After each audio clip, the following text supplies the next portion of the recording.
விஷ்ணுபதி புண்ணிய காலம். காலை 10:30 மணிக்குள் இதை செய்துவிட்டால் போதும். உங்கள் வேண்டுதல் எதுவாக இருந்தாலும் நிறைவேறும். என்ன செய்யணும் அப்படின்றத பற்றி பார்க்கலாம். ஒரு விஷ்ணுபதி புண்ணிய காலத்தை நீங்கள் தவற விட்டீங்க அப்படின்னா இதே மாதிரி ஒரு புண்ணிய காலம் வர்றதுக்கு உங்களுக்கு 60 ஆண்டுகள் வரைக்கும் ஆகும் அப்படின்னு சொல்லப்படுது. இதில் மகத்துவமான மாசி மாதம் நாளைக்கு பிறக்க இருக்கு. ஒரு வருஷத்தில் வைகாசி 1, ஆவணி 1, கார்த்திகை 1, மாசி 1 இந்த 4 நாட்களுமே விஷ்ணுபதி புண்ணிய காலங்களாக சொல்லப்பட்டிருக்குது. இந்த நாளில் நீங்கள் பெருமாளுக்கு உரிய ஸ்லோகங்களை சொல்லி அவரை வழிபட்டீங்க அப்படின்னா கண்டிப்பாக உங்களுடைய வேண்டுதல் அப்படின்றது நிச்சயமாக நிறைவேறும்.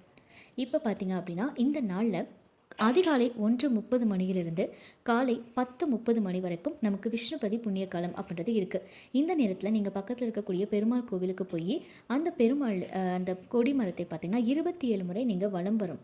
அப்படி வலம் வரும்போது உங்களுக்கு தெரிந்த பெருமாள் ஸ்லோகங்களை சொல்லி வாருங்க. 27 தடவை நீங்கள் வலம் வந்ததுக்கப்புறமா உங்கள் வேண்டுதல் எதுவாக இருந்தாலும் நீங்கள் வச்சுட்டு வாங்க. கண்டிப்பாக அது நிறைவேறிடும்.